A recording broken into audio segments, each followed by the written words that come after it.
कोणाचा फोन येणार आहे का? नाही. मग कोणाला फोन करायचा आहे? ते सुमीच्या औषधांची वेळ झाली आहे. मग फोन करून विचार ना, आठवण करून दे. नाही, नको. माझी हिम्मत नाही होते. आजींचा मी कोणी नसताना सुद्धा मला एवढा जीव लावला त्यांनी. आता मलाच एवढं गिल्टी वाटतंय म्हटल्यावर तुला केवढं वाटत असेल हे समजू शकतो मी. आणि तिने गोळ्या घेतल्यात की नाही घेतल्या हे समजल्याशिवाय तुला शांत वाटणार नाही.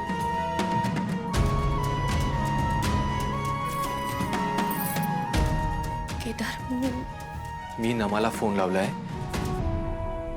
नमाला विचार. घे.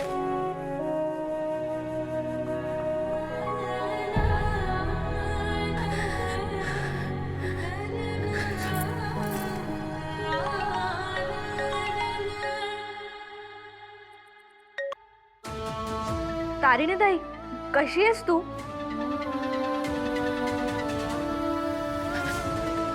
हॅलो. तू कशी आहेस बाळा? मी पण ठीक आहे. आणि तिकडे सगळं शांत झालं का ग? इकडे इकडे होतील शांत. तू आपल्या घरी कसं आहे सगळं? आजी आणि बाबा शांत आहेत. आणि आत्या आणि आईचं तुला तर माहिती आहे. पण डोंट वरी, होतील त्या पण हळूहळू शांत. गोळ्या घेतल्या का सुमीने? हो, आत्ताच देऊन आले. ताई, आम्ही खूप मिस करतो यार तुला.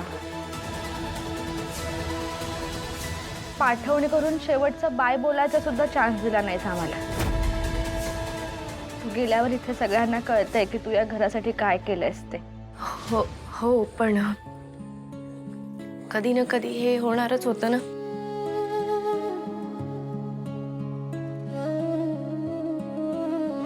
नमा, हे बघ बाळा, मी नाहीये ना आत्ता तिकडे.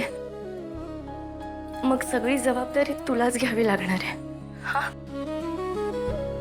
हे बघ, सुमी सकाळी उठल्यानंतर साखरेचा चहा मागेल, हट्ट करेल. तर तिला साखरेचा चहा द्यायचा नाही, तिने कितीही हट्ट केला तरी. हा, आणि चहा द्यायच्या आधी तिला काहीतरी खायला दे, नाहीतर तिला ऍसिडिटी होईल. आणि बाबांना गवती चहा घालून मग चहा लागतो. आणि थोडंसंच आलं घाला, नाही तर त्यांना पण नंतर त्रास होतो. आणि आईला वेळच्या वेळी नाश्ता आणि जेवण देत जा, नाही तर त्यांची चिडचिड होते, तुला माहिती आहे ना. आणि आत्या, हां बरं झालं, वॉशिंग मशीनची जी वायर आहे ती तुटली होती, त्याच्यामुळे ती तात्पुरता चिटकवलेली आहे. त्याच्यामुळे त्याचा प्लग लावताना व्यवस्थित लावा, नाही तर शॉक लागू शकतो. आणि लवकरात लवकर इलेक्ट्रिशियनला बोलवून ते काम पहिले करून घे, ठीक आहे? आणि मशीन लावताना आत्याच्या साड्यांसाठी वेगळं मशीन लाव. सगळ्यांच्या कपड्यांसोबत तिच्या साड्या लावू नको, नाही तर ती चिडते बरं का. रंग पण उगाच लागेल, त्याच्यामुळे तसं काही करू नकोस. आणि हां, काव्य तिचा डबा विसरते कॉलेजला जाताना, त्याच्यामुळे तिचा डबा तिच्या बॅगेत तू स्वतः ठेव, नाही तर ती उपाशी राहील. आणि तू नमा, मी तिकडे नाहीये म्हणून बाहेरचं खायचं नाही, कळलं? नाहीतर पोटात दुखेल तुझ्या आणि त्रास होतो मग तुला माहिती आहे ना. आणि हां, सुमी ते साऊथचे पिक्चर बघत बसेल सारखी, तर तिला तिच्या गोळ्या घ्यायची आठवण करून दे जा. या सगळ्याकडे आता तुलाच लक्ष ठेवावं लागेल. ताई, अगं बास, सासरी गेलीस तरी इथलीच काळजी आहे ना तुला. अगं, तू इथे असताना कधीच कोणाला काही करावं लागलं नाही. तुझ्याशिवाय हे घर कसं चालणार आहे काय माहिती.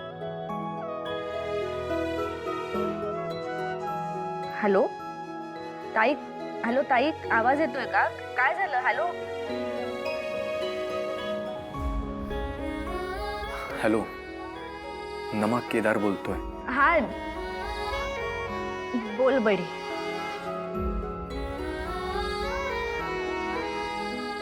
ताई आहे इथेच आहे. आठवण आली का रे तिला आमची? हो, तुम्हाला कधी विसरली ना ती, सतत तुमची आठवण काढत राहते.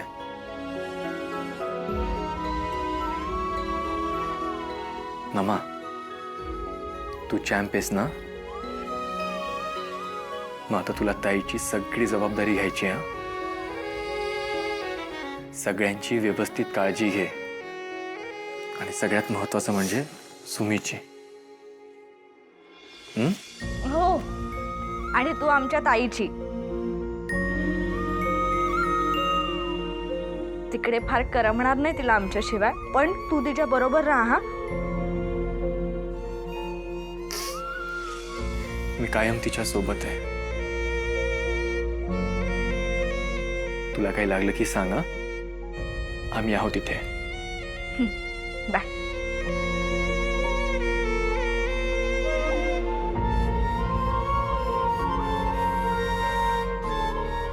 आहोत ना?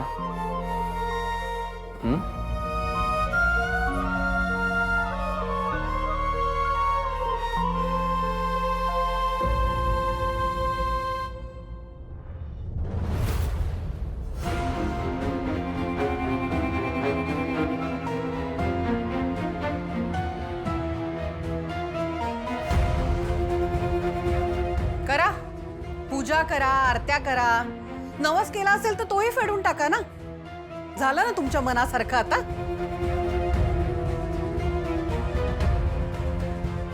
मला बोल लावत होतात ना.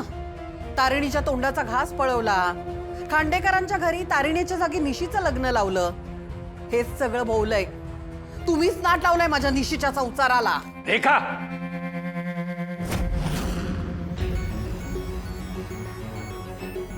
जिभेला काही हाड? हं?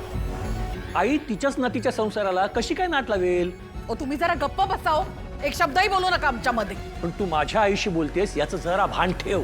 मीच भान ठेवायचं? छान. सावत्र आई म्हणून या घरात आली. इच्छा असो नसो त्या तारिणीचं सगळं चांगलं केलंय मी. लहानाची मोठी केलीये तिला. त्याचं भान यांना आहे का? माझ्या निशीला कायम सावत्रपणाची वागणूक देत आले आहेत. आणि तारिणीचं मात्र लहानपणापासून कौतुक. माझी तारिणी अशी, माझी तारिणी तशी, आणि निशीला नावं ठेवायची. बरे